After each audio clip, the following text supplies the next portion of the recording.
In their book, When Mackenzie Comes to Town, Walt Bogdanich and Michael Forsythe uncover the hidden face of McKinsey, one of the world's largest consulting companies.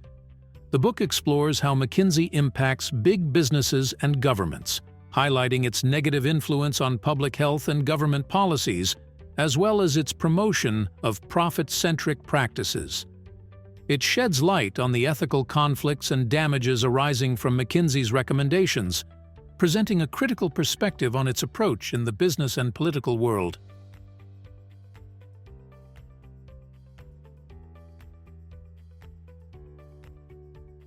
When Mackenzie Comes to Town, by Walt Bogdanich, Michael Forsythe. The first chapter of the book reveals the significant role McKinsey plays in the world of management consulting and its profound impact on major companies and governments worldwide. Known as a consulting powerhouse, McKinsey assists clients such as General Electric, Microsoft, and Ford in developing innovative strategies to enhance their market competitiveness. The book highlights how McKinsey, operating in 65 countries, extends its services beyond large corporations to include governments and presidential administrations in the United States, such as the Obama and Trump administrations. The book illustrates how McKinsey's expertise is utilized in various fields, ranging from pharmaceuticals to universities, weapons manufacturing, and media. While McKinsey claims to provide advice to clients for economic progress and global well-being, the reality reveals a different approach. This approach involves implementing austerity policies, including cost-cutting, layoffs, and reducing safety measures deemed unnecessary, ultimately resulting in negative outcomes that particularly impact workers. The section discusses the case of the U.S. Steel Corporation, once the most profitable steel company, and how it faced innovation challenges. When McKinsey was enlisted to improve its situation, the consulting firm followed its usual approach by laying off workers, initially leading to a rise in stock prices. However, the company soon suffered losses of $75 million by 2015, exacerbated by drastic workforce and maintenance cuts, leading to fatal accidents due to negligence. The book highlights how these harsh and rushed profit-focused recommendations have led to negative perceptions of McKinsey by workers and the public. Companies that sought its services sometimes found themselves in worse situations than before. Bit to remember: the significant gap between McKinsey's prestigious external image and its profit-focused reality. The book explores the individuals working within McKinsey and the prevailing culture that influences its consulting decisions and practices. It sheds light on the fact that most McKinsey consultants come from prestigious academic backgrounds, selected from graduates of elite universities like Harvard and Stanford. The book provides insight into the highly competitive process of joining the company, where McKinsey receives over 200,000 annual applications but accepts only a small percentage, approximately 1 to 2%. The section highlights how McKinsey attracts ambitious graduates with promises of wealth, glamour, solving complex problems, and the opportunity to have a positive impact on the world. The company leverages the young generation's desire to integrate meaningful work with financial success. However, the book reveals a significant gap between McKinsey's declared values and its actual operational processes, evident through recent media reports. Many young consultants reportedly discover the darker aspects of McKinsey's work only after joining, including dealings with corrupt governments and companies following unethical practices. The book emphasizes McKinsey's historical approach to executive pay, dating back to its involvement with General Motors in the 1950s.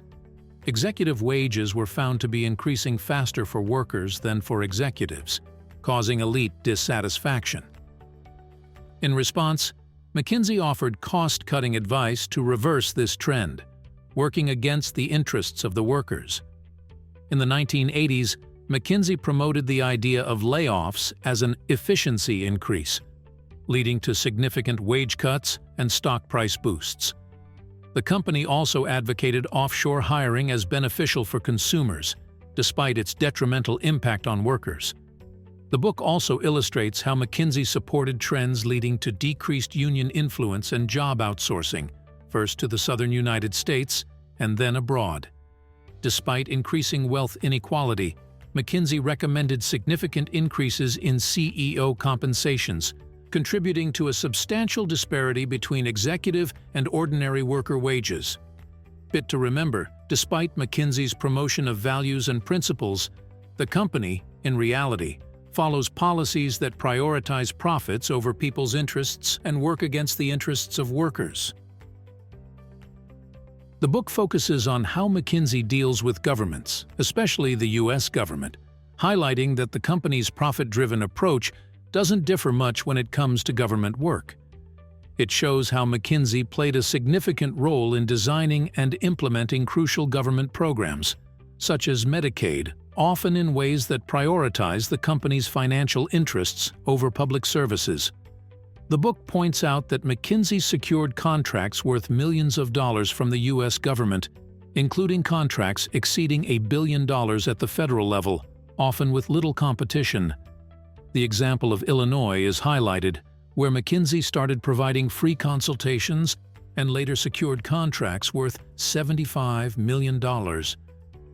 In these cases, it was challenging to precisely determine what McKinsey delivered for these substantial amounts, while hospitals remained underfunded. The book also discusses McKinsey's involvement in the healthcare sector, particularly through its work with the U.S. Food and Drug Administration, FDA. The company provided consultations to the FDA while simultaneously working with pharmaceutical companies regulated by the FDA. The book illustrates how McKinsey exploited this conflict of interest for the benefit of its pharmaceutical clients, even hiring former FDA officials to expedite drug approvals and avoid regulatory issues. The book delves into McKinsey's role in implementing strict immigration policies during the Trump administration, where it helped expedite deportation processes and suggested measures to cut costs that could create humanitarian crises. It highlights how McKinsey proposed reductions in food standards at immigration detention centers and how the company's management defended these actions as mere professional solutions devoid of politics. Bit to remember: consulting work, even in the government context, can primarily be profit and financially efficiency-oriented, reflecting significant challenges in balancing financial goals with ethical and humanitarian considerations. The book reveals McKinsey's role in negatively impacting public health through its collaboration with specific industries. It focuses on how McKinsey contributes to supporting industries that have harmful effects on public health, such as the tobacco industry and opioid pain relievers. The book illustrates how McKinsey began working with Philip Morris, a tobacco company, in the 1950s, and continued to provide consultations even after the scientific confirmation of the link between smoking and cancer in the U.S. Surgeon General's report in 1964. Despite awareness of the dangers of smoking, McKinsey persisted in working with the tobacco industry, offering strategies to maintain Philip Morris's profits through targeted marketing. Even with growing public opposition to the tobacco industry, McKinsey attracted more clients in this field.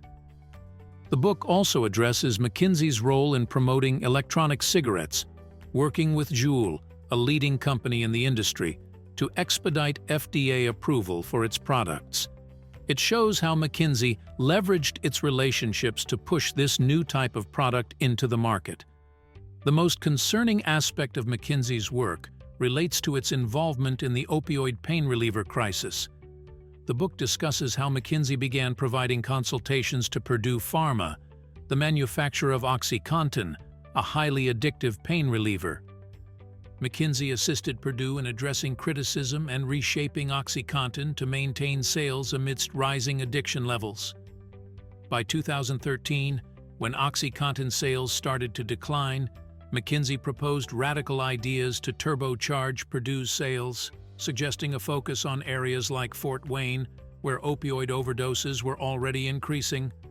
The book demonstrates how McKinsey effectively contributed to worsening the opioid crisis the most dangerous drug epidemic in U.S. history. McKinsey worked on both sides, providing consultations to companies like Purdue while also advising the FDA on how to regulate these drugs. In both cases, the conflict of interest remained hidden for years. In 2021, McKinsey paid $600 million to settle lawsuits accusing it of fueling the opioid crisis, while denying legal responsibility. However, whether its actions were illegal or not, McKinsey repeatedly aided companies promoting dangerous products. Nowhere is McKinsey's hypocrisy more evident than in its work with industries targeting vulnerable populations despite the devastating harm. Bit to remember, McKinsey played a negative role in supporting industries that have harmful effects on public health.